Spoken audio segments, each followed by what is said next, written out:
And we're back with some more New York Rangers franchise mode in FHM 11. And in the last one, we found ourselves to be in quite the hole as we got off to a pretty bad start. We have been winning more as of late. However, I still do not feel comfortable with this team going into the playoffs. That's assuming we make it, right? I mean, we are still within striking distance. We are right there, tied with Florida. However, they do have 3 games in hand. So I want to be absolutely sure here that we're giving ourselves the best chance possible to make the playoffs this year. So what we're going to do, there are 3 trades that we're going to make here. The first being with Carolina, who they have a familiar face on their trade block, and that would be Vince Dunn. They signed him for a minimum contract at $775,000 for 1 year. I don't know how they did that. He was asking for $8 million last I checked in free agency. So I don't know how that happened, but we are definitely going to have to try to get him back on our roster here, as he was very good for us during his tenure with us. Last year, he had 29 points in his 73 grade. This year, that looks like he hasn't been doing too well, at least grade-wise for Carolina, but maybe he just needs a change of scenery. So we're going to offer them Swaripa, and Columbus is 4th, and that will be enough. Offer trade, finalized. So there you go. And next, we're going to be unloading Adam Yeko to the San Jose Sharks, as in 67 games played currently, he only has 12 points. The 56th grade, so he has not been doing well this season. We do not have any room for passengers this year. And not to mention, on his extension, he is asking for $6.7 million for 3 years. I'm not doing that for the kind of production he's been putting up this year. And for some reason, the San Jose Sharks are willing to offer us their first round pick, despite the fact that they are currently 25, 31, and 8. So I will certainly take that from a team who is definitely going to be in the lottery in exchange for Adam Yeko. Accept that offer. There you go. And the last trade that we're going to make is going to be with the rival New York Islanders. We'll be trading them Ovchinnikov, the rights to Bogdan Palman, a 5th, a 6th, and a 7th for 2032 in exchange for Caden Petre and Felix Roberts, who we're going to retain 50% of the salary of. So the main attraction here is Caden Petre. He's a 3-star ability at 25 years of age, good shooting accuracy at 19, hitting is at 16, stick checking is at 17, speed is at 17, determination is at 16. As we take a look at his career stats, 36 points in 51 games played, 68 grade, very good simulator, 78 hits. He's exactly what I'm looking for. And then Felix Roberts, he's really just in here for cap purposes. So Ovchinnikov, the rights to Palman, a 5th, a 6th, and the 7th in exchange for Petre and Felix Roberts. Offer trade, finalize. There it is. So 3 big trades for your New York Rangers has revamped this roster. But there is one more thing that I want to do, and that's sign Tyson Forster out of free agency. He has a 2.5-star ability, 18 screening rating, 16 positioning, 16 balance, 18 team player. I like the way that he looks for a depth player. Last year, he had 10 points in 21 games played for Minnesota, 56th grade, so not crazy about the grade, but he is a hitter. He had 21 hits in 21 games played, and I feel like he could make some good depth, and he will be costing us 2.47 for 3 years. I'm going to try to take him down to 2 years if possible. All right, good. He's down to 2 years now, and I managed to get him down to 2.39 for 2 years. We'll definitely do that. So there you go. We made several moves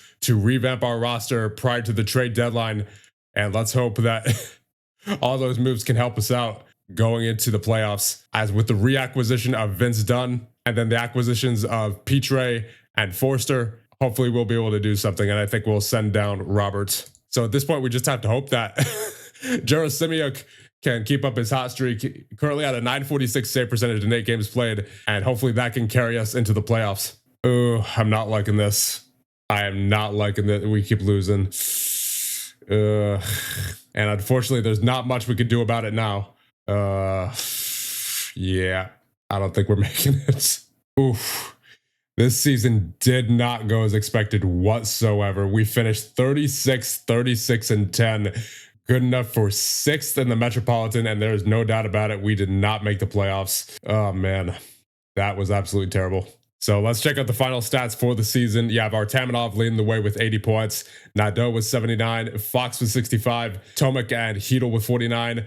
Petre with 47 and only 4 for us in 15 games played. Sardarian with 46. Ryabkin and Kyrou with 40. Kyrou had 19 for us in 50 games played. Matachuk with 38. Ratcliffe with 36. Willander with 34.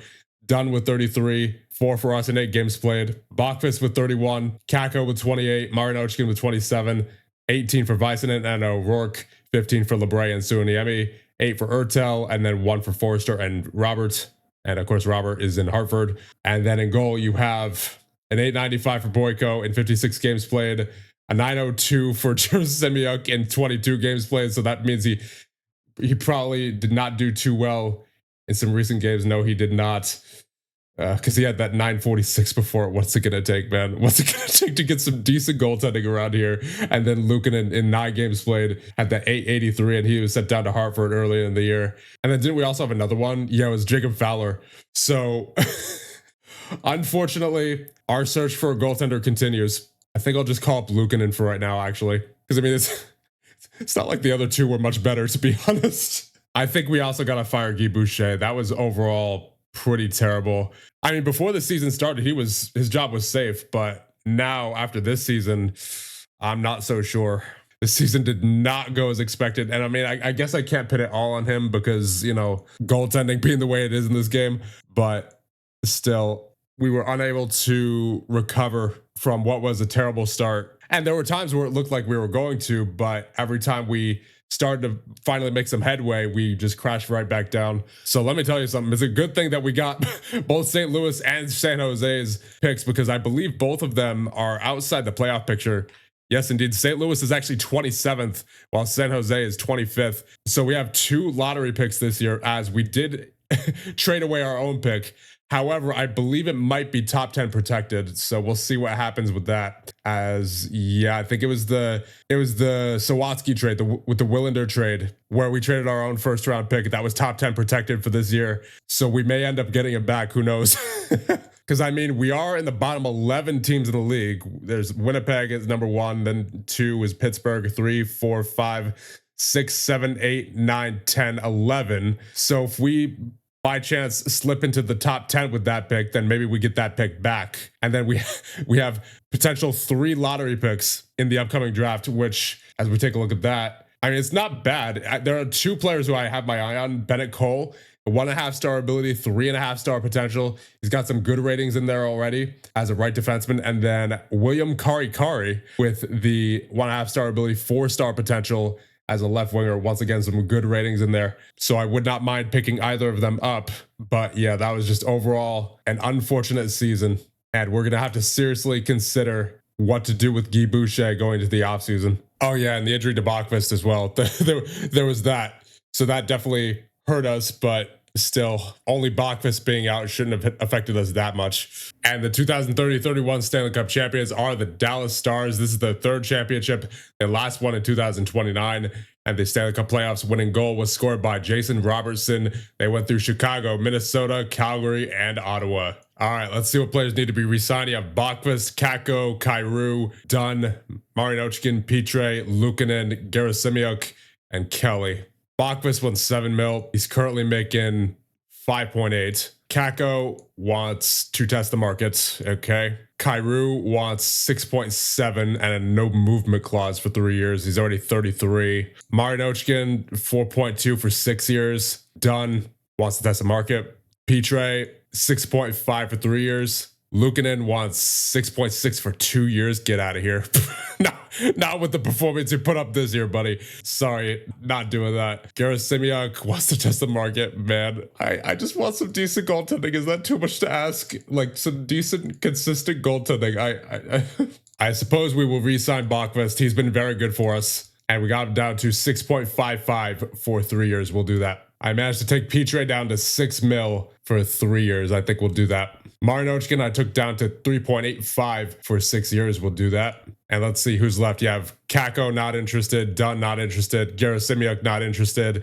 Luukkonen's asking for too much. So all that's left is Kyrou. And I think he was asking for, 3 years and a no movement clause for 6.7 at 33 years of age. What's our cap obligations looking like? Only 9 million cap space. Yeah, I think I'll pass on Kyrou as well. So all 5 of these guys go into free agency. And man, this season was just very unfortunate. I mean, I really thought that we would do much better. All right, we're on June 23rd, so let's sign some prospects here. You have 5 deadlines coming up. Venberg, we will sign for sure. I'll pass on Lindo, Benning, pass, Ricard, pass, and Height, pass. So Venberg is the only one we will sign here. And now it's time for the NHL awards. For the Ted Lindsay, it is Connor McDavid, who at 34 years of age has 103 points. Art Ross goes to Connor Bedard of Chicago. He had 107 points this year, 46 goals. For the Maurice Richard is Mikko Rantanen, now in Calgary, with 101 points on the season, 54 goals. For the Lady Byng, it is Jesper Bratt of New Jersey, 32 goals, 82 points. For the Bill Masterton, it is Connor Bedard. For the Mark Messier Leadership Award, it is Matvei Michkov with 37 goals and 68 points. And for the Jennings, it is Noah Valley of Montreal with a .915 save percentage in 58 games played. And for the Hart between Jack Hughes, Connor Bedard, and Connor McDavid, it is Connor McDavid. For the Conn Smythe, it is Jake Oettinger with the .942 save percentage and 4 shutouts during the playoffs for Dallas and 22 games played. For the Calder between Gabriel Dag, Matthias Vick, and Alexei Joseph, it is Alexei Joseph of Chicago with 57 points and 70 games played. For the Norris between Matt Schaefer, Rasmus Dahlin, and Miro Heiskanen, it is Miro Heiskanen of Dallas with 52 points. And for the Selke between Gavin Brindley, Cole Perdon, and Joe Veleno, it is Cole Perdon of Calgary with 62 points. For the Vezina between Michael Hrabal, Lucas Sweden, and Jake Oettinger, it is Michael Hrabal of Seattle with a .921 save percentage and 4 shutouts. For the GM of the year between Kent Hughes, Daryl Metcalf, and Kyle Davidson is Kyle Davidson of Chicago. And then the Jack Adams between John Hines, Martin St. Louis, and Jim Barber. It is Martin St. Louis of Montreal. And here's our 2030-31 season summary. We had a winning season, but no other positive categories. We failed to reach the playoffs. Longevity bonus of 6, financial health bonus of 1, total season score of 18, total career score of 169 so far. 3 available points. I will put those into motivation and tactics. And we are now on July 1st. Let's take a look at our roster. In goal, you have Talon Boyko. So we're going to need a goaltender. At the very least, possibly 2. On defense, you have Fox, Willander, Bachfest, O'Rourke, Matachuk, Vyson, and LeBray. So in terms of numbers, we're good. At forward, you have Nadeau, Artamanov, Tomek, Ratcliffe, Hedel, Ryabkin, Sardarian, Marinochkin, Pitre, Ertel, Suoniemi, and Venberg. So once again, in terms of numbers, we're good. But what's out there in free agency? You have Michkov out there in free agency. You have Brindley, so a couple of big names there. Ingram, Suzdalev, Kravtsov, Lambos, Helenius, Nemetz, Doan, Korchinski, Kako, of course. Oh, so this Helenius guy, I was actually looking at him before. He was on Edmonton. And what really stands out about him to me, not only his points, he's obviously a pretty good point scorer, good for the middle 6, 58 grades, so he's not particularly impressive there. But what really gets me here, look at his hit totals. 334 last year. That is absolutely insane. This dude is a monster. So I think we might just have to go after him just for that. Just an absolute tank. So let's see what he wants here. He wants 5.1 for 3 years. I would definitely do that. Honestly, he could really fit anywhere in our lineup. Given how physical he is, he could play 4th line, he could play 1st line. So yeah, honestly, I want to go after Helenius. I don't believe I've ever seen a hit total that crazy. He's the son of a former player, it looks like, Sammy Helenius. So you know what? I'm just going to give him, I'm going to play it safe. I'm going to go 5.85 for 3 years. Although I'd imagine there might be a bit of a bidding war on him because he is very good physically. Now let's see what goaltenders are out there. There's Ivanov, Alnefelt, Blomqvist, Luukkonen, Lennox, Coco, and Fowler. We had Fowler before. Alnefelt had a good year last year, .913 save percentage with San Jose. And that was on a bad team, right? Because San Jose did not make the playoffs. Yeah, they were 34, 38, and 10. I mean, I guess that's not too dissimilar from our own record, but still, he had a good save percentage on a bad team. That's the point. And what about playoffs? Does he have a playoff history? .919 save percentage with Ottawa during the 2029-30 season in 12 games played. I would say he's worth taking a chance on. I mean, he wants $5 million, so I'm not 100% sold on him, but just given our goaltending situation, I'm willing to take a chance. So I think we'll go with 2 years. We'll try to get him at 2 years instead, and I'll bring him to 5.75. How's that? He still wants the 3 years. I'll go up a little bit more, 5.85. All right, there you go. 5.85 for 2 years. We'll do that. And I think that's all we're going to be able to do here. As it is, our salary cap's already at 82.1. We're probably going to have to get rid of somebody here after we sign those two. As for who that would be, probably Suoniemi. He hasn't been very good as of late. Only 15 points last year, 55 grade. Not much of a hitter, only 28 hits, Not very good at face-offs either, so I think we'll put Suoniemi on the trade block. I also wouldn't be opposed to trading Ertel. He didn't do too well last year. So that's another 1.3 we can free up if it comes down to it. So I guess with that, we'll simulate up to the draft order announcement. And that's gonna be big for us, as we have minimum two picks, possibly three, depending on what happens with the pick that we had traded for Willander, as that was top 10 protected. All right, here we go. Time for the draft lottery. And remember, that Vancouver pick right there is our own original pick. So let's see what happens. At number 16, you have Florida, followed up by Colorado, Toronto, Utah, the Islanders, and the Vancouver Canucks at number 11. So they get to keep the pick. At number 10, you have Detroit, Utah, your New York Rangers at number 8. At number 7, the Edmonton Oilers, and at number 6, your New York Rangers. So we pick at 6 and 8, followed up by Tampa, New Jersey, Pittsburgh, and Winnipeg at number 1, with Vegas at number 2. I'm considering trading up to get one of Kari or Cole, because I feel like both of them are going to go well before we pick at number 6. And I would rather not lose out on either of them. They're both 4-star potential, and I feel like we could use at least one of them. So let's see, Winnipeg, Vegas, and Pittsburgh. Yeah, Winnipeg's not willing to trade theirs as expected. And that's with St. Louis and San Jose's picks. Oh wait, Vegas has 2 first-round picks. Which one is that? I'm gonna guess that's their own. They were 29, 45, and 8 this year. So yeah, that's definitely their own. They will take St. Louis's first, San Jose's first, a 4th and a 7th for their own first at number 2. I mean, that guarantees that we get one of either Kari or Cole. Yeah, let's do it. Finalized trade. There it is.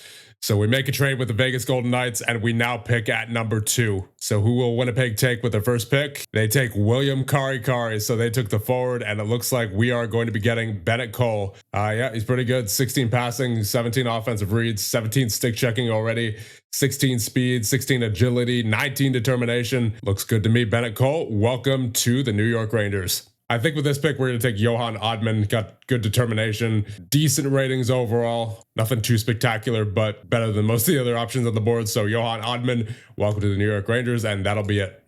And there you go. Hugo Alnefelt and Samuel Helenius have both joined your New York Rangers. So we are now at 93.8 million. Yeah, we're going to need to unload some cap here for sure. Oh, right. We have Felix Robert in the minors, who we can, I guess, just shop. We'll see if there's any takers. Yep, Dallas, Seattle, and Vancouver. We will move him to Dallas. And then let's move Ertel. Get a 4th back for him. Let's move him to Carolina. And we could get Harshan Kyla from the Dallas Stars, who's 22 years of age, on a minimum deal. And he looks like he is a serviceable NHL player. In the NHL, he had a 56 grade in 34 games played and 14 points. Last season with Dallas, he had 14 points, 34 games played, and a 56 grade. So we will accept that offer from Dallas. And even with all those moves, we are still slightly above the cap, 90.6. We're going to need to unload roughly 3 million. Guess we'll also see what we can get for Denoye. We can ship him to LA for a 3rd. Unfortunately, that didn't really do much for our cap hit. All right, I think we're ending things off here. Just going to figure out how